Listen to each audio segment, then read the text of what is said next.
감성적으로 내가 보기에 이게 친환경적인 것 같다 이렇게 느껴서 그쪽으로 그냥 쏠리는 경우도 있는데, 과연 어느 쪽이 우리가 환경을 더 살리는 길인가, 환경오염을 줄이는 길인가를 과학적인 근거를 가지고 선택을 해야 된다 이렇게 생각을 합니다. 규제 자체가 물론 좋은 목적을 위해서 만들어졌다고 하나, 자 이거는 오히려 반발을 불러일으키고 자발적 의지는 사라지고 더 강력한 규제가 또 나오고, 이런 이제 악순환이 거듭되겠죠. 전 세계적으로 온난화에 관련된 여러 가지 이슈들이 많이 있는데, 그중에 일회용 컵 보증금제 시급한 사안인가? 일회용 컵 보증금제, 이것은 정말 큰 문제가 아닐 수 없습니다.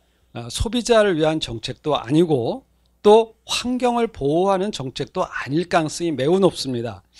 과학적으로 환경을 개선하기 위한 노력은 우리가 당연히 해야겠지만, 단순히 환경 구호, 환경 운동 차원에서 벌어진 일을 정부가 정책으로 채택하고 또 법으로 강제하는 것은 매우 불합리할 가능성이 높습니다.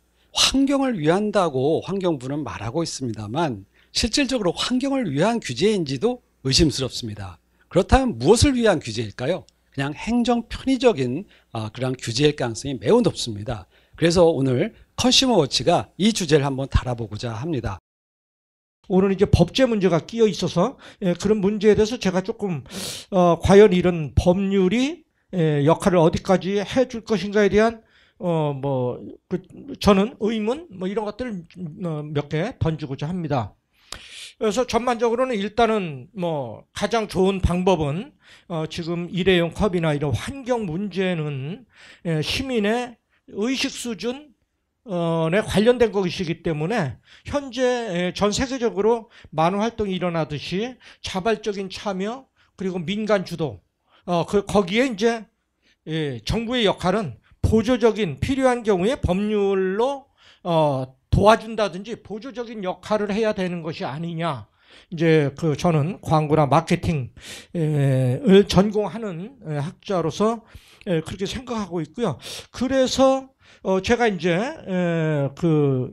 이 기업이나 소비자 입장에서 이 법이 지금 자원 재활용법, 크게는 작게는 일회용 보증제인데, 기존에 2000년대 시행을 하다가 여러 가지 환경에서 실패했다 이렇게 이제 보고 있는 것 같고요. 제가 여러 가지 자료를 취합한 결과, 그래서 이제 보완을 해서 재개정을 한다 이제 이렇게 되어 있습니다.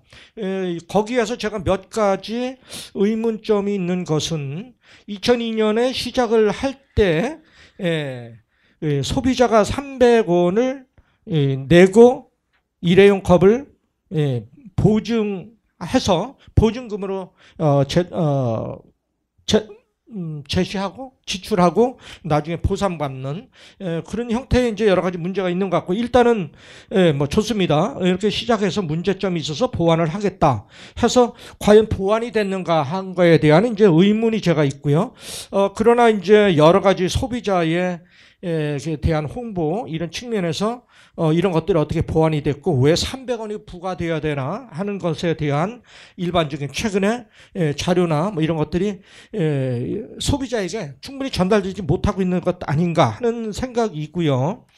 또 하나는 이제 우리가 기업을 소비자도 기업이 잘 돼야 일자리가 창출하고 거기에서 나온 이익이 사회에 또 환원되기 때문에 기업의 활동이 굉장히 중요한 것인데, 이 재활용법의 여러 가지 중에 대상 기업이 약 가맹본부 38,000여 개소가 기본적으로 자료를 보니까 되어 있어요. 그래서 이게 일반적인 모든 기업을 대상으로 하는 게 아니고 38,000여 개소의 매우 협소한 업소를 대상으로 법률이 제정되어서 이게 과연 전반적인 관리나 이런 거, 그리고 애당초 법률이 맨 처음에 목적으로 한 환경의 보전 문제라든가 이런 것들을 과연 충족시킬 수 있는 것인가 하는 점에서 이 일회용 보증금제가 다른 환경적 문제의 플라스틱 문제라든가 그린피스나 전 세계적으로 많은 기후온난화에 관련된 여러 가지 이슈들이 많이 있는데, 그중에 시급한 사안인가 하는 측면에서 제가 이제 법률 전문가 아니라 충분히 검토가 되었는가 하는 게 이제 제가 의문점으로 이제 갖고 오늘 이 자리에 뭐 참석을 했고요. 뭐 그에 관해서 저는 이제 하나의 시민으로서 또는 소비자로서 법률 전문가가 아니기 때문에 일반적으로 우리가 현재 뭐 한국에서도 여러 가지 이제 그 법제들이 뭐 지속적으로 뭐 교통에 관련된 법률 뭐 이런 것들이 지금 뭐 양산되고 있다 이렇게 이제 뭐 많이 이야기를 하고 있는데요. 저희가 시민의 입장에서 또는 일반적인 이런 일반인의 입장에서 법률의 역할은 사회 반사회적으로 사회에 어떤 해악을 끼치는 매우 중대한 사안을 중심으로 해서 법률이 주로 발의되고 논의되고 시행이 되고 예고를 거쳐서 시행이 되는데 일회용 컵 보증제가 그만큼 사회적인 위험성이 있고 시급하고 모든 국민들이 불편을 겪는 사회적인 문제인가 하는 데에서 이제 제가 뭐 굉장히 그 의문을 갖는 부분입니다. 그래서 제가 이 부분은 이제 법률적인 문제가 아니라서 뭐 이런 법률적인 문제에 대해서 좀 많이 잘 알고 계신 분들이 충분한 소비자에게 설명을 하거나 이제 그런 활동을 했어야 하는 것 아니냐 이제 하는 것이고요. 두 번째는 이제 뭐 이 가맹본부가 약 38,000여 개소 뭐 이 숫자를 제가 고집하는 것은 아니고 굉장히 이 법률이 해당되는 것은 이제 일반 그 사용자지만 이 기업으로 볼 때 매우 협소한 이 중소기업을 대상으로 해서 이 법규가 만들어져서 결국 환경보호라는 목적을 위해서 이것이 그 법률이 시행이 될 예정이고 되었었지만 과연 사회가 바라고 있는 목적으로 하고 있는 법률이 목적으로 하고 있는 환경보호가 달성될 것이냐 하는데 좀 의문이 있고요. 그리고 이제 충분한 이 그 소비자의 의견이 반영이 되어서 뭐 대개 이제 절차적 정당성이라고 많이 부르더라고요.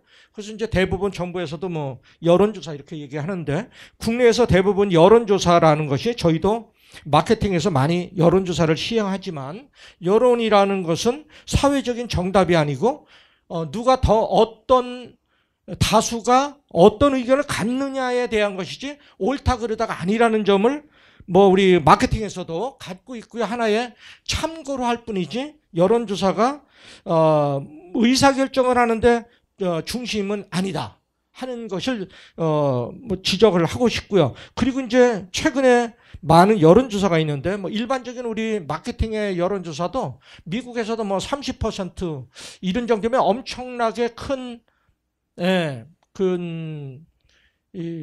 응답률 이 정도로 보고 있고요. 국내의 뭐 여론조사의 응답률은 지금 처참한 수준이라 3% 내지 뭐 억지로 해서 여러 번 그리고 이제 두 번, 세 번, 몇 번 물어서 3%나 뭐 5%의 수준을 달성하는데 맨 처음에 응답을 안 한 사람 그리고 재응답 3회 응답을 거쳐서 나오는 응답들을 어떻게 해석할 거냐에 대한 문제들이 이제 우리가 심각하게 생각을 해봐야 하는 거죠.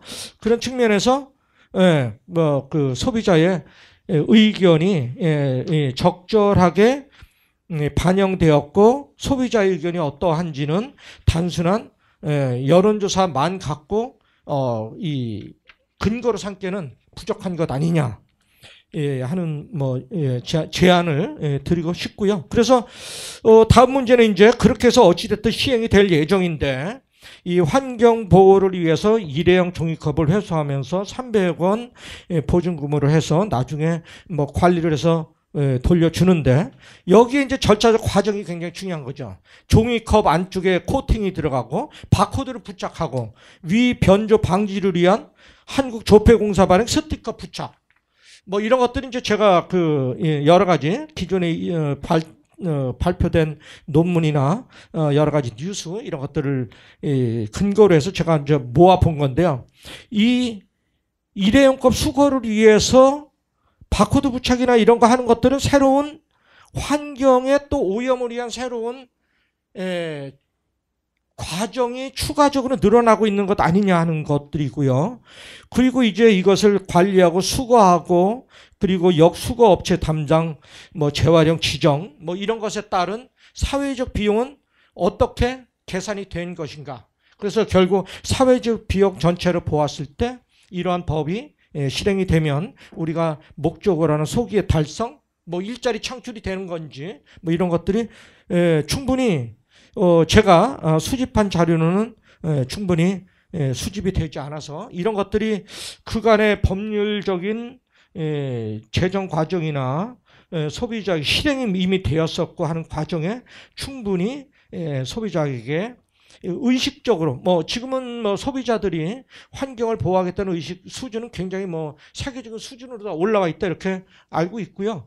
과거에 2000년대 이제 회수율이 30%밖에 되지 않아서 일단 잠정적으로 폐지됐었다가 지금 다시 시작되는 것으로 알고 있는데 회수율이 낮은 가장 큰 이유 중에 하나가 이제 소비자가 제대로 인식을 못하고 있다는 것과 이 관리가 제대로 되지 않는다는 것.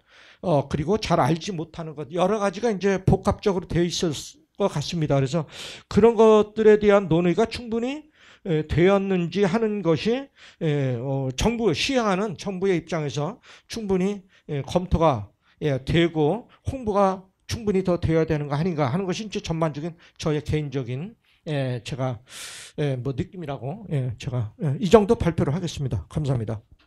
그런데 그 일반인들이 생각하는 친환경적이라고 생각되는 것 사실은 그렇지 않은 경우도 종종 있습니다. 그 일반인들이 생각하는 것은 겉보기의 모습, 지금 내 손에 있을 때의 모습만이고 또 그 감성적으로 그 치우치는 경우들이 상당히 많이 있어요. 과학적으로 근거를 다 조사를 한 것이 아니고 감성적으로 내가 보기에 이게 더 친환경적인 것 같다 이렇게 느껴서 그쪽으로 그냥 쏠리는 경우도 있는데 사실은 그 환경과학에서는 그런 것들을 다 분석을 합니다. 좀 전에 그 여론이라고 여론의 문제점을 앞에서 지적을 해주셨는데 그 여론과 과학의 그 사이에는 상당히 서로 다른 관점이 있습니다. 그 환경과학에서 보는 방법은 뭐가 있느냐면 전과정 평가라는 방법이 있습니다. 전과정 평가, 영어로 라이프 사이클 어세스먼트라고 하는 것을 번역해서 전과정 평가라고 번역을 했는데요.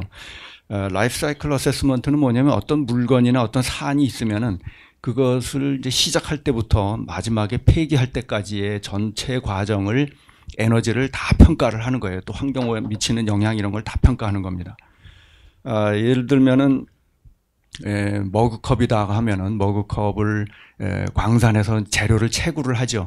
채굴을 해서 그것을 가공하고 또 운반을 합니다. 제조하고 또 판매할 때도 또 자동차에 실어서 운반을 하죠. 그때 다 에너지가 소비되고 자동차는 대기오염을 일으키고 또 금속을 가지고 만드는 경우에는 금속을 재련하는 과정에서 수질오염 물질이 상당히 많이 발생합니다. 그래서 재련을 많은 경우에 선진국이 잘 안 하고 후진국에 떠넘깁니다. 후진국에서는 수질오염을 그대로 방치하면서 이것을 이제 채굴을 하고 그러거든요. 그러니까 그런 그 수질오염도 사실은 우리가 평가해야 되는 거예요. 지금 우리가 돈은 안 내고 있지만 사실 환경에 미치는 영향으로 카운트해야 옳은 것이죠. 이렇게 해서 모든 과정을 다 평가해서 얼마나 환경에 미치는 영향이 큰지 이런 것들을 보는 게 전과정 평가입니다. 그걸 거쳐야만 어떤 사안이 정말 환경에 미치는 영향이 적은 것인지 환경 보존에 어느 쪽이 더 가까운 것인지를 평가할 수가 있는 거죠. 이 전과정 평가에서 그럼 무엇을 잣대로 평가하느냐? 가장 흔히 사용하는 잣대가 에너지입니다. 에너지를 얼마나 쓰느냐가 이제 환경에 미치는 영향을 평가하는 것으로 지표로 보는 거죠. 이를테면은 어떤 물건의 가치를 우리가 가격, 돈으로 매기는 것과 똑같아요. 환경에서는 에너지로 봅니다. 그러면 환경 오염을 어떻게 에너지로 환산하느냐? 그것은 예를 들어서 수질오염 물질이 배출된다고 하면은 그 수질오염 물질을 제거하고 처리하기 위해서 지금 우리는 하수 처리장, 폐수 처리장에서 많은 전기 에너지를 쓰면서 처리합니다. 그러니까 수질 오염을 처리하는 것도 에너지예요. 대기 오염 물질이 나오면 대기 오염 물질을 제거하는 집진 장치를 만들어서 제거하고 하면서 또 에너지를 씁니다. 그러니까 수질 오염, 대기 오염도 그것을 처리하기 위한 에너지가 들어가기 때문에 그것을 환경에서는 대체 처리비라고 부릅니다. 대체 처리에 필요한 그만큼 상응하는 에너지로 이제 환산을 하는 거죠. 그러니까 환경 오염도 에너지로 환산이 가능하다. 물론 우리가 후진국 같으면은 오염이 되더라도 처리를 안 한다. 그런 가치관을 가지고 있다면 거기서는 뺍니다. 그렇지만 지금 우리의 수준에서 올바른 가치관을 가지고 평가를 한다면은 그런 것들은 이제 처리 비용으로 처리하는데 소요되는 에너지로 환산을 할 수 있는 거죠. 그런데 그렇게 해서 환산을 하면은 에너지를 얼마나 쓰느냐로 환산이 되는데 요즘은 이제 그 에너지를 또 CO2로 환산도 많이 합니다. 왜냐하면은 발전의 상당히 대부분을 그 화력 발전에 의존하고 있기 때문에 에너지라는 것은 결국은 CO2 배출이다. CO2 배출이 우리 지구 환경에 미치는 영향이 크기 때문에 결국은 CO2 배출량으로 모든 것을 다 환산을 할 수가 있다. 이렇게 보는 거죠. 그래서 그 CO2 배출량을 보는 게 그 탄소 발자국이라고 하는 탄소 발자국이라는 그 지표로 환산을 합니다. 그래서 요거 하면은 탄소를 얼마나 배출한다. 그러니까 에너지로 환산하는 게 아니라 탄소로 배출하는 양으로 환산을 하는 것이죠. 또 한 가지 방법은 환경 경제학이라는 그 분야에서는 이걸 다 돈으로 환산합니다. 그 왜 돈으로 환산하냐면 에너지도 결국은 돈이고 또 비시장 가치도 결국은 돈으로 우리가 환산할 수 있다는 거죠. 비시장 가치라는 것은 뭐냐면 예를 들어서 폐기물이 땅에 파묻혀서 오랫동안 100년 동안 여기에 토양 생태계에 나쁜 영향을 미친다. 이거를 지금 우리가 돈을 내지는 않지만 이걸 시장 가치로 환산을 할 수가 있습니다. 비시장 가치지만 어떻게 환산하느냐면 앞서 말씀드린 대체 처리비로 환산을 해서 그것을 이제 그 비용이 얼마다라고 환산을 하는 거죠. 그런데 물론 오차가 굉장히 크죠. 예를 들면은 폐기물이 묻혀서 땅에서 영향을 미치는 기간을 보통 우리가 요즘 한 100년 사이클 정도로 환산을 합니다. 그런데 100년 동안에 머그컵이 분해가 안 되죠. 그러면 뭐 1000년으로 단위로 우리가 봐야 되느냐. 그러면 이게 이제 그 가치의 영향이 훨씬 더 커집니다. 그리고 또 돈으로 환산하기 어려운 그 오차가 굉장히 큰 것들을 보면은 예를 들면 어떤 생명이 죽었다. 예를 들면은 지금 풍력 발전기의 그 터빈에 부딪혀서 죽는 새가 미국에서 추산하기로 1년에 한 100만 마리 죽는다고 그래요. 그러면 100만 마리 새가 죽는데 그 목숨값을 얼마로 우리가 계산할 것이냐.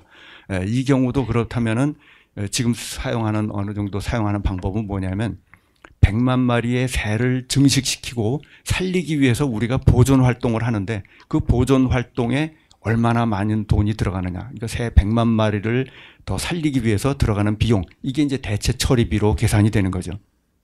그런데 아직은 대개는 풍력 발전 비용의 전기값에 이 터빈에 맞아 죽은 그 부딪혀 죽은 새의 목숨값은 아직 계산을 잘 안 합니다. 그래서 환경 경제학도 한계가 있습니다만 이상적으로 작동이 된다면은 가격에 이 모든 환경에 미치는 영향이 다 포함되게 할 수 있다는 거죠. 그러니까 일반적으로는 보자면은 그런 특수한 경우를 빼면은 가격이 비싸다는 것은 환경에 미치는 영향이 크다고 볼 수가 있습니다. 가격이 비싼 것은 왜냐하면 그 운반하고 만들고 하는 과정에서 에너지를 많이 썼다는 거예요. 제조하고 운반하는 과정에서 에너지를 많이 썼고 또 폐기물을 처리할 때도 우리가 돈을 내니까 폐기물 처리 비용도 많이 들어간다. 그러니까 가격이 비싸다는 것은 결국은 환경에 미치는 영향이 크다 이렇게 볼 수가 있고 정상적으로 이상적으로 환경 경제학이 잘 짜여져 있는 나라라면은 가격이 싼 쪽을 택하는 것이 환경에 미치는 영향이 작다 이렇게 평가할 수가 있습니다.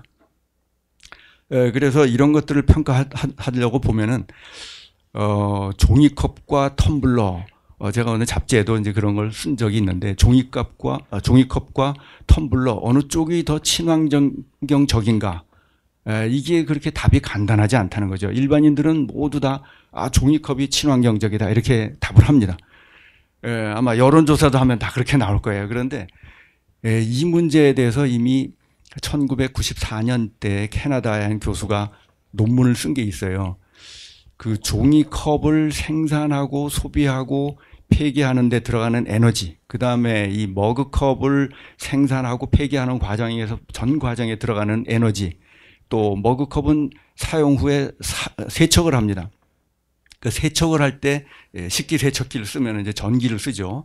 또 물을 쓰면은 수돗물이라는 게 결국은 다 전기입니다. 수돗물 만들 때도 다 전기로 만들고 운반도 전기로 하고, 그러니까 이 물 사용량도 다 전기로 환산하고 이렇게 해서 모든 에너지를 이제 다 계산을 했어요. 그랬더니 그 사람의 계산에 의하면은 종이컵 한 500개 내지 1000개 하고 이 머그컵 하나의 에너지 소비량이 같다는 거죠. 그러니까 머그컵 하나가 종이컵 사용하는 것보다 에너지를 적게 사용하고 환경에 미치는 영향을 적게 하려면은 적어도 500번 내지 1000번을 써야 된다는 거죠.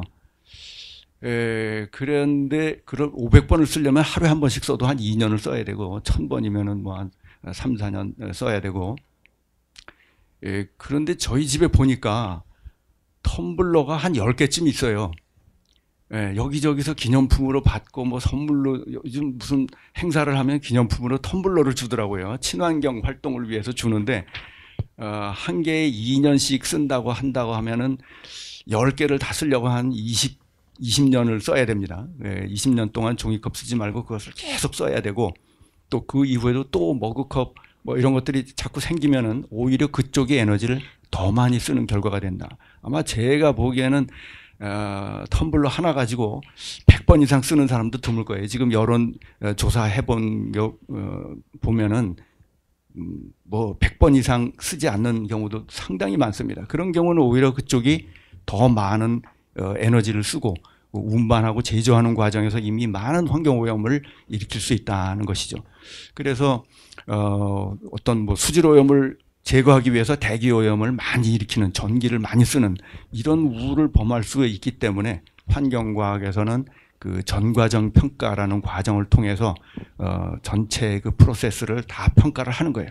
그래서 우리가 이 종이컵 재활용 컵 이 논란의 경우도 단순히 감성적으로 우리가 접근할 것이 아니고 이 과정을 전부 에너지량이라든가 환경에 미치는 영향을 평가해서 과연 어느 쪽이 우리가 환경을 더 살리는 길인가, 환경 오염을 줄이는 길인가를 과학적인 근거를 가지고 선택을 해야 된다 이렇게 생각을 합니다. 인텐션, 그러니까 뭐뭐를 하겠다는 그 의도가 있다고 해서 바로 행동에 옮겨지는 건 아니거든요. 그래서 실제로는 그 의도와 행동이 일치되도록 하는 것이 굉장히 어려운 문제다. 이제 그런 걸 환경부에서도 우리가 찾아볼 수 있는데, 근데 여태까지 좀 논의를 하는 가운데서 좀 빠진 게 있는데, 우선 뭘 말씀드리고 싶으냐면, 한번 보죠. 이게 일회용 컵을 사용한다는 얘기는 이제 현재 상황에서는 그 주문한 음료수를 갖고 밖으로 나간다는 얘기거든요. 그러면 일회용 컵을 쓰지 않는다는 얘기는 이제 매장에서 그걸 소비한다는 얘기인데, 많은 논의 중에서 좀 빠진 거는 뭐냐면, 그렇게 되면 많은 손님들이 매장에 남게 되겠죠. 그렇게 되면 같은 매출액을 올리기 위해서는 넓은 매장이 필요하거든요. 근데 한번 생각해 보십시오.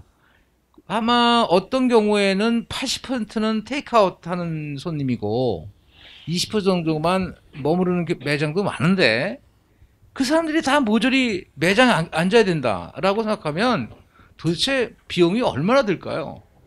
이거는 뭐 일회용 뭐 종이컵의 문제를 떠나서 아마 상대가 안 될 정도로 비용이 많이 드는 걸 거고, 거기 소모되는 여러 가지 뭐 전기값, 그 다음에 뭐 기타 등등의 뭐 테이블 설치, 그런 걸 다 환경에 어떤 훼손을 주는 물질로 생각한다면 그건 또 어마어마한 수치가 될 거라고 생각이 됩니다. 그래서 실제로 우리 매장 운영하신 분들은 아마 그런 걸 공감하실 거라고 생각이 되는데, 여기서 지금 헷갈리는 건 뭐냐면 도대체 이걸 갖고 뭘 줄이자는 건지 잘 모르겠어요. 그러니까 일회용 컵을 가지고 가는 사람들을 하고 매장에 머물게 하자는 건지, 아니면 집에 가서 텀블러를 항상 들고 다녀서 텀블러를 갖고 마시게 한다는 것이 목적인지. 그렇다면 어떻게 되겠습니까? 텀블러를 많이 마시게 되면 텀블러 가격을 싸게 하면 되겠죠. 뭐 이렇게 가야 되는 건가요? 그러면 아까도 말씀드린 것처럼 텀블러를 많이 팔게 되면 그거마저도 상당한 환경에 오염이 되는 그런 일이 될 건데, 도대체 궁극적으로 뭘 하자는 건지 감이 저는 잘 안 옵니다. 그래서 제가 지금 말씀드리고 싶은 건 뭐냐면, 우리가 뭐 어떤 목적을 갖고 이제 행동을 하는데 그 목적이 달성되느냐에 관련돼서 뚜렷한 가이드라인을 좀 정책하는 양반들은 좀 생각을 해봐야 된다. 뭘 달성하고 싶은 거냐. 자, 그래서 이제 그걸 좀 구체적으로 좀 말씀을 드리도록 하겠습니다. 근데 결국 우리 환경보호라는 건 이제 좋은 환경을 유지하자 이런 뜻인데, 지금 보면 이제 객관적 지표가 과학적이다. 이 때문에 많이 논의가 되죠. 그래서 뭐 플라스틱으로 오염되지 않은 뭐 바다와 하천, 미세먼지, CO2 등 환경 물질이 적은 대기, 폭우, 극한 등이 덜 위협적인 날씨, 뭐 이런 것들이 좋은 환경이라고 이제 할 수 있겠죠. 근데 정작 중요한 거는 뭐냐면, 진짜 환경은 사람들이 해석하고 이해하고 그 결과물로서 환경이 더 중요한 건 아니겠나라는 생각이 됩니다. 그래서 그 환경을 개선한다라고 생각하면 그 안에 살고 있는 사람들이 어떤 좋은 상태를 유지하는 그런 노력들이 돼야 될 것 같은데, 요새 한번 보시면 알겠지만, 제가 어저께 한 충청북도에 한번 갈 일이 있어서 차를 운전해 봤는데, 아마 그 CCTV가 저를 한 100번 정도 찍었을 겁니다. 한 30km, 요새 어린이 보호구부터 시작해서 숱한 뭐랄까요, CCTV 한 감시 뭐 이런 것들이 이제 도움이 될 거고, 사실 무척이나 불안하기 짝이 없었어요. 그런데 이런 규제들이 막 겹겹이 쌓이면 이제 시민들은 어떤 환경에 살고 있죠? 그야말로 불안한 환경에 살게 되는데, 규제 자체가 물론 좋은 목적을 위해서 만들어졌다고는 하나, 그렇게 실생활에 너무 위협적으로 만들었을 경우에는 그것은 정말 좋은 환경을 만드는 일인 것 같지 않습니다. 그래서 그런 점에 대해서 주관적으로 해석한 환경에 대해서 좀 신경을 써야 된다, 이제 그런 말씀을 해드리고 싶고요. 그리고 보면은 이제 요새 보면 환경 보호에 대해서는 정말 모든 사람이 동의할 거요. 예, 다 동의하고 있습니다. 그래서 환경 보호하는 인텐션은, 의도는 다 갖고 있어요. 예. 그런데 이 일회용 컵에 관련된 뭐 이런 제도가 생긴 이유는 뭐죠? 그것이 제대로 행동에 옮겨지지 않는다. 이런 현상을 우리가 고치고자 여러 가지 방법들을 생각해 가는 건데, 그렇다면 의도와 행동의 간격을 줄이는 것이 정책적인 목표가 되어야 되지 않느냐라는 것이 핵심 질문입니다. 그러면 이 규제들이 어떻게 되는 건가? 거기에 도움이 되는 건가? 아닌가? 그걸 갖고 좀 평가를 할 필요가 있지 않나라는 생각을 하게 되는데요. 그래서 일단은 저는 환경보호에 대해서 의도와 행동 간의 차이가 발생하고 있다는 점, 그리고 의도와 행동 간의 차이를 제거하는 것이 정치적 목표가 되어야 된다는 점, 그리고 몇 가지 일을 위해서 제안을 좀 해보도록 하겠습니다. 그래서 이제 행동 수정만을 노리고 정책을 하는 경우가 많죠. 거기에 이제 근데 이 행동 수정만을 요구하는 그런 정권을 한번 보시면, 뭐 그렇게 따지면 뭐 컵에 하나에 300원입니까? 한 1,000원도 묻히지. 그죠? 뭐 생산 중지시킬 수도 있고요. 뭐, 그래서 그러니까 컬러풀한 포장 아예 금지시키거나, 우리 또 20여 종이 이르는 분리체계 시스템을 도입한다거나, 뭐 이렇게 하면서 완벽하게 갈 수 있어요. 그럼 행동 수정만을 노린다면, 별 일을 다 할 수 있죠. 100만 원 벌금을 부과한다거나, 뭐 이런 것도 가능하죠. 근데 잘 알다시피 대한민국이 독재 국가가 아니잖아요. 그렇죠? 그래서 행동 수정의 강도는 이에 걸맞는 국민의 가치관 형성 정도에 맞춰져 있어야 된다. 의도는 알겠는데, 의도도 어느 정도 강력하냐 아니냐, 그 수준에 맞게 행동을 수정하기 위한 규제들도 거기 수준에 맞춰줘야 된다. 그렇지 않으면 어떻게 될까? 궁극적으로는 그거는 오히려 인텐션을, 그러니까 의도를 줄이는 일이 돼버린다. 자, 내가 집 앞에 길거리 청소하러 빗자루를 스스로 가지고 나와서 쓰려고 하는데, 누가 와가지고 야, 이렇게 쓸어, 저렇게 쓸어, 너는 왜 요거밖에 안 해? 뭐, 이렇게 만약에 그런 간섭을 한다면 여러분은 어떻게 생각합니까? 자발적 의사는 사라져버리잖아요. 그게 왜 환경보호에서는 적용이 안 되죠? 꼭 제 얘기뿐만 아니라 많은 이제 심리학자들이 사실 그런 얘기를 하고 있습니다. 그래서 포인트는 자발적인 의사를 불러일으키고 그런 자발적 의사를 유지시키는 데 초점이 맞춰야 된다 하는 얘기입니다. 그래서 이제 그래서 만약에 우리 대한민국 시민들이 환경보호에 정말 진심인 경우라면 규제조차가 필요 없겠죠. 그렇죠? 어떻게 해서든지 해결하려고 노력을 하는 겁니다. 자, 그래서 이제 그러면 이제 결국은 환경이라는 건 그 안에서 행복감을 느낄 수 있는 환경이 된다. 근데 이제 환경 보호를 어떤 식으로 우리가 생각을 해볼 수 있냐면 이제 프로소셜 비헤이비어. 그러니까 프로소셜이라는 건 소위 말해 사회에 기여하는 그런 행동이라는 생각을 갖고 있으면 그 실제로요. 그것이 각 개인에게 행복감을 줍니다. 예, 심리학적으로. 그렇다면 환경 보호는 이웃을 사랑하는 일이고 가족을 사랑하는 일이다. 뭐 이렇게 포지션할 수 있겠죠. 그래서 자신을 행복하게 만드는 활동을 왜 안 하겠습니까? 누군들 해피할 이유가 없을 것입니다. 자, 그렇게 보면 이미 사람들이 그런 의도가 있어요. 그럼 그다음 문제는 뭡니까? 그 의도를 쉽게 행동으로 실천시킬 수 있는 그런 것이 핵심이다. 그 점을 말씀드리고 싶어요. 자, 그리고 또 하는 거는 뭐냐? 자발적 의지를 어떻게 살리냐 하는 것들인데, 자발적 의지의 발현이야말로, 그것이, 환경보호 활동과 연결될 때, 여러 가지 성과를, 낼 수 있다. 이렇게 봅니다. 그런데 지금 해가 가면 갈수록 규제의 강도가 계속 강화돼요. 그죠? 자, 이거는 오히려 반발을 불러일으키고, 자발적 의지는 사라지고, 더 강력한 규제가 또 나오고 이런 이제 소위 말해 악순환이 거듭되겠죠. 자, 아까 그 공병보조금 반환 제도에 대해서 저도 뭐 일찌감치 유학 시절에 이제 보고 감명 깊었는데, 우리나라 이제 저는 그때 제가 발견했던 건 뭐냐면 공병을 수집함으로써 우리나라에서 그 폐휴지를 팔아가지고 생활에 어떤 도움이 되도록 하시는 분들이 몇 분 계시지 않습니까? 자, 그런 역할을 충분히 할 수 있어요. 그렇게 되면 어떻게 되냐면 어떤 분들은 물론 직접 가서 공병을 반환하고 돈을 받기도 하지만 또 한편으로는 그걸 버리지 않고 버리지 않고 누군가는 그걸 수거하도록 이렇게 도움을 준다. 자, 만약 그런 간단한 일입니다. 그렇게 했는데 그게 이제 한마디로 프로소셜 비헤이비어에 속하는 일이죠. 그런 사람들을 자기 자신을 행복하게 만드는 일일 수도 있어요. 자, 이런 식으로 만약에 이제 그 운영이 된다면은, 공병뿐만 아니라 플라스틱 어떤 보증금 제도도 사실은, 이런 식으로 접근이 된다면 성공을 거둘 수 있지 않을까라는 생각도 좀 해봅니다.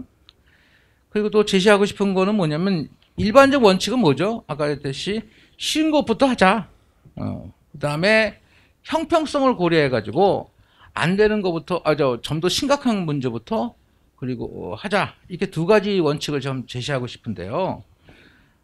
이런 겁니다. 이게 프랑스 가보니까, 플라스틱 컵은 이제 사용하지 않고, 이제 종이컵으로, 밑에는 종이컵, 위에는 플라스틱. 이런 식으로 좀 일부나마 대체를 해서 환경오염을 줄이겠다는 노력도 있습니다.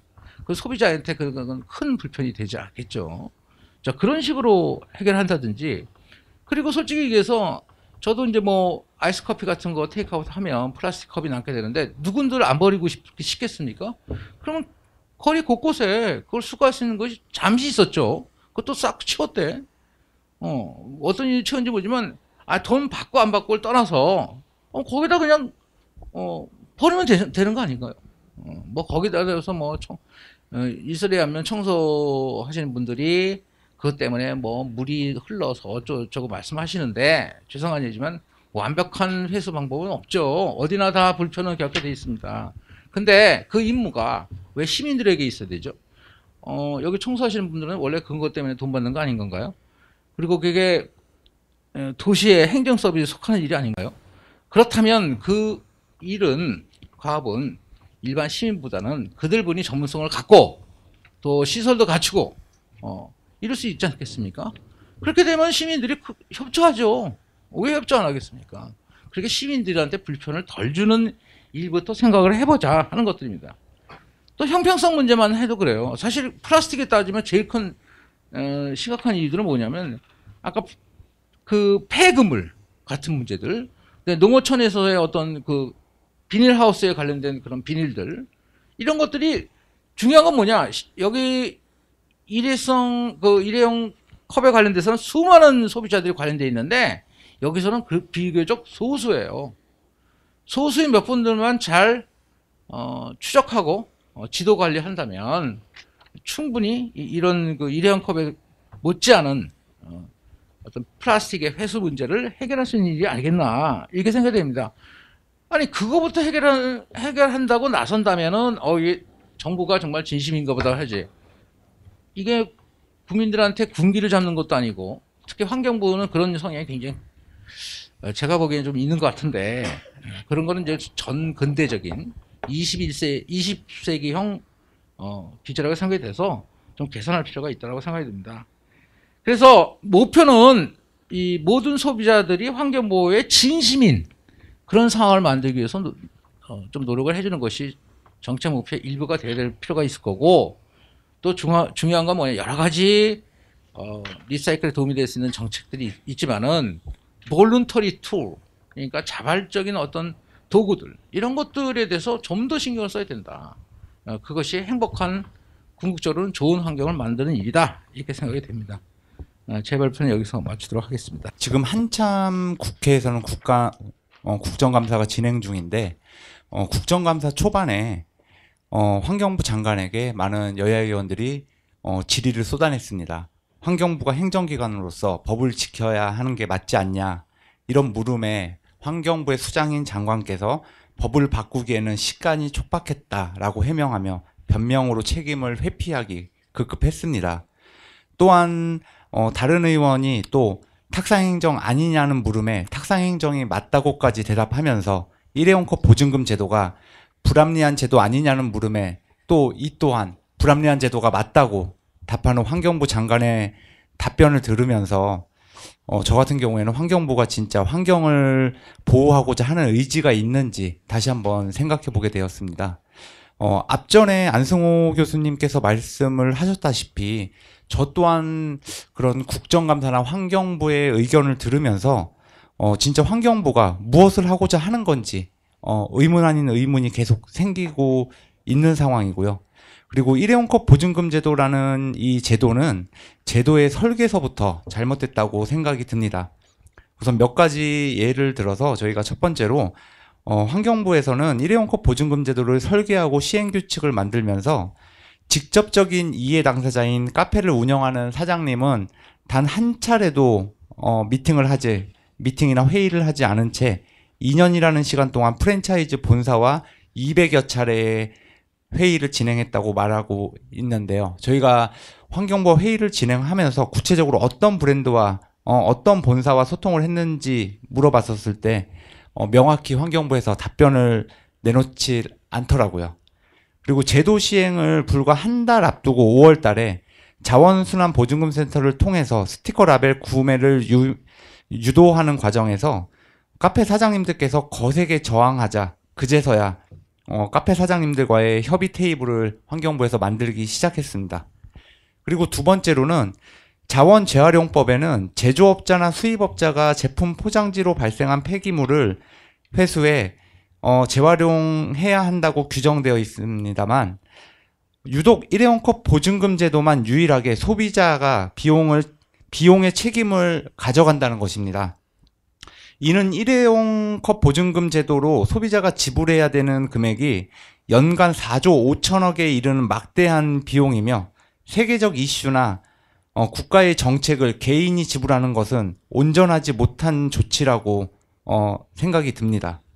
그리고 세 번째로 환경부에서는 지난 3월에 한 여론조사에서 일회용컵 보증금 제도에 대해 국민의 인지도 등을 조사한 바가 있는데요. 해당 조사에서는 전체 응답자의 63%가 제도에 대해서 알고 있다고 답했지만 세부 내용을 정확히 알고 있다는 응답자는 채 10%도 되지 않은 것으로 나타났습니다. 이는 제도의 시행이 우선이 아니라 캠페인 및 홍보가 우선시 되어야 한다고 생각되며 충분한 캠페인과 홍보가 선행된 후 시행해야 된다고 봅니다. 일반적으로 저희가 이제 길거리를 다니다가 여론조사를 한다고 했었을 때 저희는 그 여론조사의 공감이나 취지에 대해서 분명히 저희도 공감을 하고 취지를 하면서 긍정적으로 답하는 경우가 많습니다. 하지만 직접적인 이해 당사자가 돼서 저희가 그 제도의 시행 주체가 됐었을 때는 불편함이 따르기 때문에 또 이 제도 자체를 또 반대하기에 또 이르거든요. 그러니까 어떻게 보면은 외적으로 보여질 때는 공감하고 취지를 하나 내가 막상 시행을 하려고 그러면 또 반대하는 게 지금 저희의 현실이 아닌가 이렇게 생각이 들고요. 그리고 네 번째로 카페라는 공간은 음료를 제조하고 판매하는 공간입니다. 그만큼 첫 번째도 위생이고 두 번째도 위생이라고 말할 수 있는데요. 카페 사장님들은 1년에 한 번씩 위생교육을 의무적으로 받고 있으며 지자체 및 식약처의 위생점검도 불시에 받고 있습니다. 그만큼 카페 사장님들이 가장 우려하는 건 일회용 컵을 반납받는 과정에서 생기는 교차 오염이고 이는 국민 건강에 치명적이며 건강보험료 같은 사회적 경제적 비용의 부담의 증가를 의미한다고도 할 수 있습니다. 그리고 마지막으로 환경부는 일회용 컵 보증금 제도를 시행함으로써 들어가는 비용 중 상당 부분을 자원순환 보증금 센터에 적립되어 있는 빈병 보증금 552억 원을 우선 사용하여 지원한다고 저희한테 회의 때마다 늘상 얘기를 했습니다. 빈병에 미반한 보증금은 빈병에 미반한 보증금을 우선적으로 저희한테 땡겨서 일회용 컵 보증금 제도의 시행에 사용을 하고 추후에 일회용 컵 보증금에 미반한 보증금으로 다시 채워넣는다는 발상 자체가 저희는 말이 안 된다고 생각합니다. 보증금이라는 거는 소비자가 구매를 하면서 지불하고 추후 언제가 됐던지 찾아가도록 해야 하는 소비자의 돈입니다. 이 보증금의 설계는 0으로 맞춰 설계를 해야 하는 게 정상적이고 상식적입니다. 하지만 환경부는 이 보증금이 현재의 빈병 보증금 이상으로 많이 쌓일 거라고 확신을 하고 있습니다. 이 일회용 컵 보증금 제도가 수익 사업은 아니지 않습니까? 이렇게 쓰지 않아도 되는 소비자의 돈이 지불이 되고 더더욱 찾아가지 않는 상황이 지속되게 된다면 소비자 물가 상승이나 인플레이션 상승으로 이어지게 되며 그 피해는 고스란히 음료를 구매하면서 보증금을 내는 소비자가 짊어지게 될 거라고 생각합니다. 네, 이상으로 마치겠습니다. 감사합니다. 뭐 크게 두 가지로 제가 나누어서 정부에도 건의를 드리고 그러고 싶습니다. 첫 번째는 지금 현재 전 세계적으로 NGO, 시민단체 엄청나게 많은 유엔보다 더 많은 비용과 을 사용하고 있고 일자리를 창출하고 있고 영향력을 발휘하고 있고요. 우리나라의 언론, 일반적으로 이제 미디어에서 여러 가지 사회적인 캠페인을 많이 하고 있습니다. 그런 것들이 굉장히 성공적인 것들도 많고요. 그래서 이런 것들은 제가 보기에는 굉장히 많은 사안 중에 일회용컵 보증금제는 굉장히 그 중에 일부의 하나인데 사회 전체의 시민의식을 바꾸는 게 무엇보다 중요하다. 그런 측면에서 시민단체와 미디어와 같이 현재 지금 사실은 우리나라 시민의식이 세계적인 수준으로 올라와 있고요. 이거에 대해서 부족하다면 자발적인 시민의식을 높이는 캠페인으로 가는 것이 훨씬 더 효과적이고 임팩트가 있다. 저는 그렇게 보고요. 지금 이제 법률적으로 자꾸 이제 이런 것들을 세세한 항목에 대해서 하나하나 늘려나가다 보면 소위 말해서 이제 과거에 우리가 서양 문화와 동양 문화를 비교할 때 홉스티드라는 이제 그 학자가 동양 문화는 불확실성 문화기 때문에 무엇인가 하나라도 구체적으로 찝어 주어야 사람들이 안전하다. 이제 그러한 범위 내에서 아직도 행정 쪽에서 벗어나지 못하고 있다. 우리 시민들은 스스로 자기가 확실성을 갖고 자기 의사를 발표할 줄 알고 하는 그런 상태이기 때문에 이런 징벌적인 세금 형태의 이 결과를 하기보다는 예방적인 것에 목표를 뒀으면 좋겠다. 이제 하는 것이 저의 의견이고요. 과연 그러면 그 기존에 이 컵 대신 머그를 사용할 때 그 관리하는 문제, 물을 사용해야 되고 그 물은 어떻게 해서 또 왔고 그것을 틀을 때 전기가 사용되고 세제를 쓰게 되고 세제가 흘러서 어떻게 오염이 되는지와 일회용 컵을 가지고 구체적으로 비교해서 하는 좀 더 과학적인 접근, 뭐 제가 조금 디테일하게 한번 좀 생각을 해본 건데요. 그런 것들이 조금 더 필요하구나 이제 하는 생각이 들고요. 그리고 이제 이거를 관리하는 시스템이 있다면 기존에 있는 우리 저 가정에 쓰는 재활용 이 아니냐 폐기물이냐 하는 그런 시스템 돌아가고 있는 시스템에 얹어서 가야지 새로운 시스템을 만들기에는 사회적 비용이 너무나 많다. 이제 이런 말씀을 드리고 싶고요. 뭐 일회용 컵보다 저는 그 생활에서 많이 느낀 것 중에 참 우리가 정부에서 생각해야 될 문제가 뭐냐면 눈을 치울 때 눈을 치워서 하수구 옆에다가 우리나라 놓더라고요.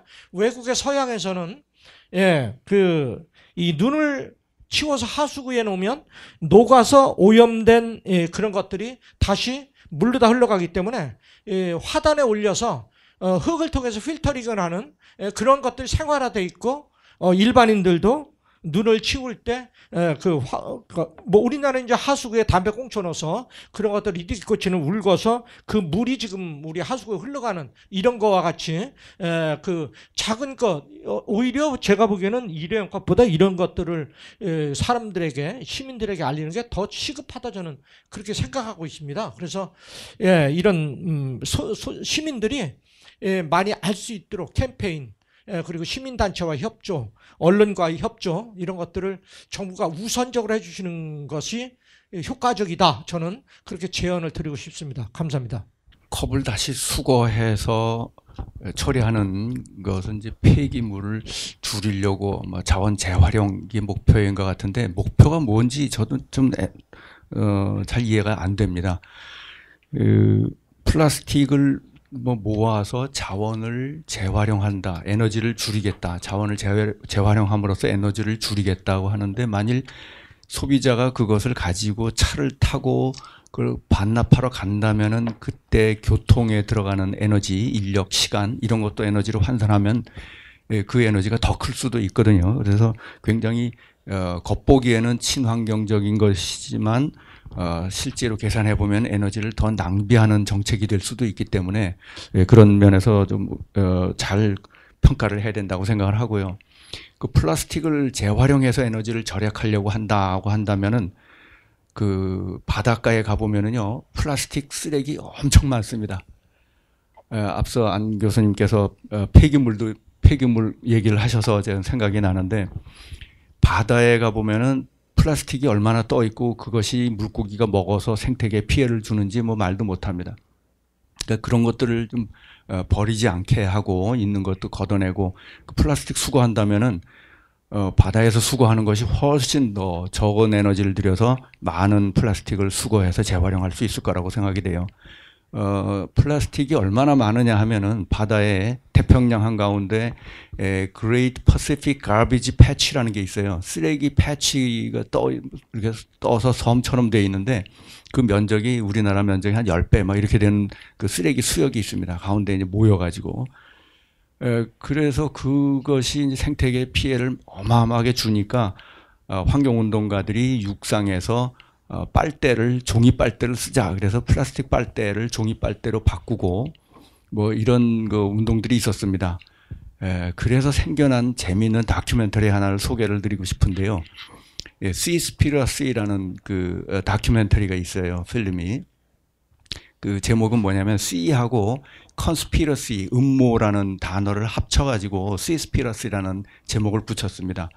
그 환경운동, 그러니까 플라스틱 빨대를 쓰지 말고 종이 빨대로 바꾸어서 플라스틱 빨대가 거북이 코에 꽂히는 그런 사고를 막자 이런 개념에서 이제 시작을 했죠. 그런데 그 젊은이가 막상 가서 바다에 가서 조사를 해보니까 그 쓰레기 대부분이 육지에서 온 것은 조금밖에 없고 바다에서 어업에서 나온 것이 훨씬 더 많더라 하는 겁니다.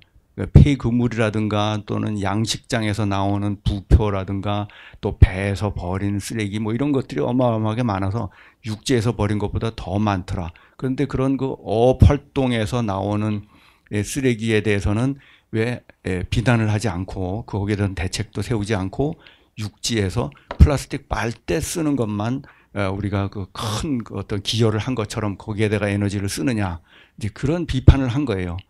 네, 그래서 그 뭐 물고기의 남획 문제 이런 것까지도 같이 곁들여서 이 바다에서의 어업, 그러니까 그 산업의 구조로 치면은 1차 산업입니다. 지금 수질 오염의 가장 큰 원인도 공장이 아니고 농업 축산업이에요. 그래서 과거에는 2차 산업이 환경 오염의 주 원인이 되는 산업이라고 생각을 했는데 지금은 농업, 축산업, 수산업 이런 것들이 환경 변화, 환경 파괴의 큰 원인입니다. 그러니까 1차 산업이 주요 환경 파괴의 원인인데 그런 개념을 가지지 않거나 또는 의도적으로 회피하는 것이죠. 비난하기가 싫으니까 1차 산업에 대해서는 환경 훼손 행위에 대해서 외면하고 엉뚱하게 작은 것들만 지적하는 그런 우를 범한다. 앞서도 정말 중요한 일이 뭔가 중요한 것부터 해결해야 되지 않느냐고 말씀이 있었는데 저도 전적으로 동감입니다.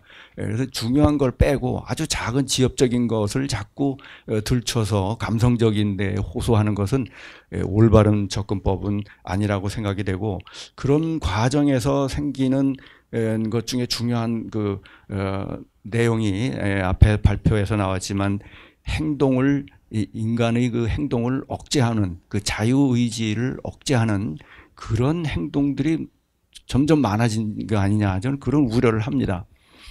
인간의 자유를 과학적인 근거, 명확한 근거가 없이 쉽게 제한하는 권리와 자유를 규제하는 그런 비민주적인 행위들이 자꾸 여러 곳에서 발견이 되는데 우리가 이런 것들을 굉장히 중요한 가치관의 문제에서도 중요하게 보고 대처를 해야 되지 않나 이런 생각을 합니다.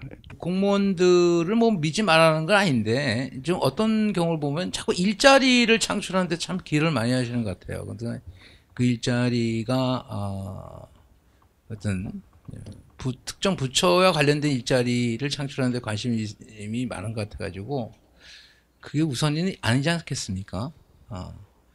그 아까 잠깐 말씀드린 있는 시스템을 갖고 잘 활용하는 그런 생각들을 좀 해봐야 되는데 아주 간단합니다. 말씀드린 것처럼 시내 곳곳에 수거할 수 있는 거 그냥 쌓아놓을 수 있는 거 있으면 되고 뭐 물을 버릴 수 있는 그런 뭐 간단한 장비 뭐 통 같은 거 뭐 이런 거 만들면 될 건데 뭐 아까 좀 보니까 뭐 라벨을 붙이고 거기 또 일자리 생기죠. 예.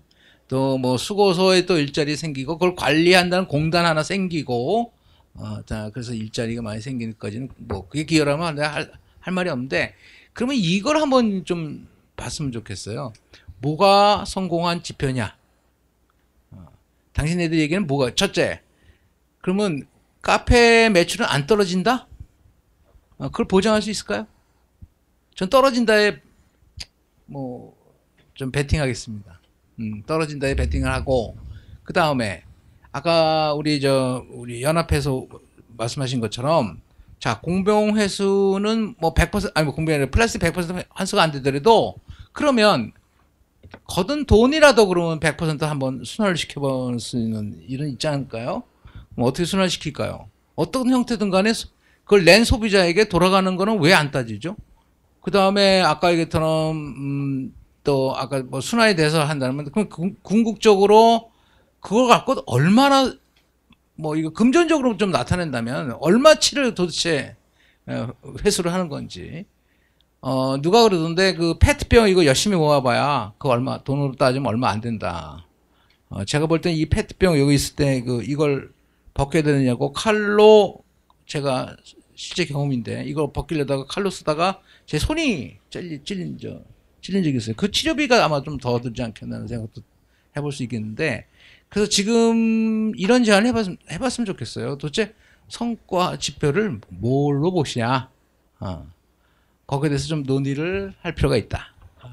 그래서 당신네 말대로 안 되면은 그러면 다시 되돌아갈 수 있는 거냐? 근데 거기 성과 지표에는 회수율이 37%에서 40% 올랐습니다. 그게 아니고 나머지 부과된 문제까지 합쳐서 성과 지표를 생각을 해봐야 된다. 이제 그 말씀을 드리고 싶습니다. 회수 방법은 이제 무인 회수기와 반환, 수집소 라는 이제 답변이 있었고요. 이게 이제 그 무인 회수기라는 것을 만들기 위해서는 또 친환경 무인 회수기를 만들어야 되고 친환경적인 반환 수집소를 만들어야 되겠죠. 그러면은 결국 재활용이 가능한 또는 분해가 가능한 회수기가 어떤 식으로 만들어질지 모르겠어요. 완전한 종이로 되어서 결국은 이제 새로운 또 환경 오염을 발생하는 저 플라스틱이나 이런 걸로 해서 만들어질 것인지 견고하게 거기에 드는 비용. 그래서 결국은 이제 회수라는 목적을 위해서 다시 또 환경을 오염시키는 이런 사태를 만들어서는 안 되겠다 이제 하는 점. 그래서 그런 점을 좀 시민으로서 지켜봐야 될 것 같고요. 분명한 것은 일회용컵 회수는 도시미관이라는 목적은 저는 이 법률로서 징벌적으로 세금에 해당되는 금액으로 부과하기에 적합한 목적이 아니다. 결국은 친환경적이어야 되는데 도시미관이라는 것은 뭐 이거 컵뿐만이 아니라 뭐 담배꽁초 뭐 엄청나게 많이 있는데 그 잘못됐다 목적이. 분명히 이 목적은 친환경이어야 한다. 뭐 저는 그렇게 생각하고요. 그래서 어찌됐든 선도 지역에 시민들이 이 정확한 목적을 가지고 열심히 동참할 수 있도록 해야 되고 회수하는 방법이나 회수기를 만드는 것도 친환경적이면서 그 사회에 보탬이 되는 쪽으로 가지 않으면 뭐 시민단체와 지금 언론이 항상 워치독으로서 정부나 기업을 감시하고 뭐 시민과 함께 있기 때문에 정부에서는 이런 점을 좀 많이 감안해 주셨으면 하는 것이 저희 바람입니다. 네, 감사합니다. 어떤 일을 할 때 그 목적에 부합하는 목표를 우리가 달성할 수 있는 것인지 그런 그 합리적인 근거를 명확하게 연구하고 해야 된다고 생각을 하고요. 저는 종이컵을 사용하고 나면은 그것을 그냥 아무데나 버리지 않고 주머니에 넣거나 가방에 넣어가지고 갑니다. 그래서 집에 가면은 뭐 종이 쓰레기, 플라스틱 쓰레기를 따로 모아서 쓰레기를 모아서 버리니까 전혀 이제 문제가 발생하지 않죠. 근데 이걸 밖에서 어딘가에 또 버리라고 하면은 사람들에겐 아마 환경을 사랑하는 마음을 더 약화시키지 않을까. 여기저기 버리는 버릇을 더 만들어줄 수도 있고, 또 그것을 처리하기 위해서 더 많은 환경오염을 유발하고 뭐 이런 일들이 자꾸 생기고, 그러면서 부작용으로 또 사람들의 자유의지를 계속 속박하고 이런 일들을 당연한 것으로 생각하고 모든 것을 규제를 가지고 뭘 해결을 하려고 한다면은 그것은 굉장히 아주 이상한 사회로 갈 것이라고 저는 생각을 해요. 그래서 환경을 사랑하는 마음들이 다 가지고 있으니까 여기서 계몽을 통해서 자유의지로 우리가 쓰레기를 집에 가지고 가서 폐기물 수거하는 데서 적절한 곳에 버릴 수 있도록 이런 그 자유의지를 유도를 해야지, 이것을 강제로 규제해 가지고 불필요한 그 자유를 속박하는 이런 행동들을 자꾸 하면은 안 좋다, 저는 그런 생각을 합니다. 세종과 제주의 선도 지역 같은 경우에는 표본 결과가 좋게 나올 수밖에 없는 지역입니다. 그러니까 제주도 같은 경우에는 친환경 도시라고 해가지고 이미 뭐 리유저블 컵 사업이라든가 다회용 컵 사업이 지금 진행되고 있는 지역에서 이제 일회용 컵 보증금 제도를 프랜차이즈에 한해서 접목을 시키는 거고요. 그리고 세종 같은 경우에 세종 자치시 자체가 넓지만 그 중에 일부분인 공무원만 중심으로 생활을 하고 있는 행복 중심 도시 위주로 진행이 되기 때문에 표본 결과 자체가 좋게 나올 수밖에 없고, 환경부는 이제 이 결과를 토대로 전국으로 확대하겠다. 이제 나중에는 저는 이렇게 발표할 거라고 예상이 되는데요. 이거는 뭐 기본적으로 뭐 카페 사장님들이나 소비자들은 생각하지 않고 그냥 본인들의 실적 위주로 이 정책 자체를 운영하는 건 아닌가 그렇게 생각이 들고 앞에서 몇 분 교수님들이 말씀을 주셨는데 스티커 라벨 같은 경우에는 저희가 환경부랑 회의를 진행을 하면서 계속 폐지를 요청을 드렸던 부분이거든요. 그 이유 중에 하나는 저희가 지금 친환경을 위해서 일회용 컵 사용량을 줄이자고 하는데 거기다 스티커를 붙여서 나중에 이거를 회수해 가지고 재활용을 시킬 때 이거에 또 인력이라든가 시간이라든가 이런 게 중복으로 또 낭비가 된다.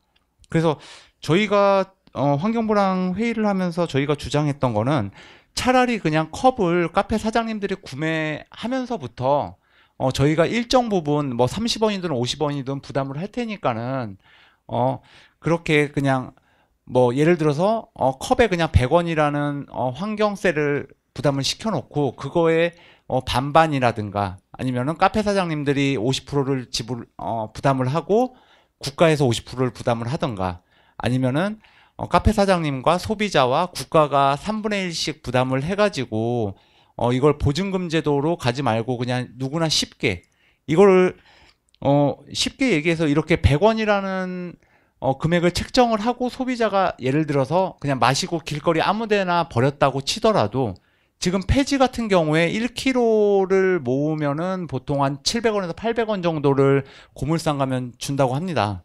근데 차라리 이거를 컵 같은 경우에는 한 개당 100원이기 때문에 이거를 10개만 모아도 1000원이라는 돈이 모이기 때문에 지금 저희가 길거리 다닌다 보면 폐지 같은 게 안 보이지 않습니까? 다 이거는 그 폐지 줍는 분들이 다 금방금방 회수를 하기 때문에 일회용 컵도 이렇게 간편하게 좀 가자. 예, 저희가 이렇게 제안을 드렸는데 지금 여기 계신 분들이 좀 아시는지 모르시겠지만 지금 일회용 컵의 재활용률은 0%입니다. 지금 현재로서 국내에서는 일회용 컵이 재활용이 안 되고 있습니다. 이걸 다 어떻게 하냐? 그냥 매립해서 그냥 버립니다. 지금 환경부 쪽에서는 앞으로 이제 수도권 매립지 자체가 2025년서부터는 이제 금지가 되기 때문에 이거를 막아야 된다.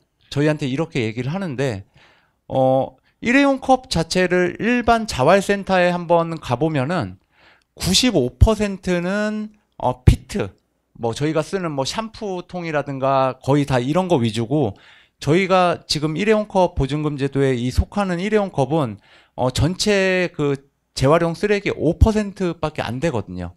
그러니까 큰 데는 놔두고 작은 데서부터 막으려고 하다 보니까 이게 정착도 안 될 뿐더러 홍보나 캠페인이 안 되는 것 같습니다. 이 부분에 있어서는 앞으로 홍보나 캠페인을 통해서 국민 스스로 자발적으로 좀 더 이런 의식이나 이런 개선이 좀 필요한 부분이라고 생각이 듭니다.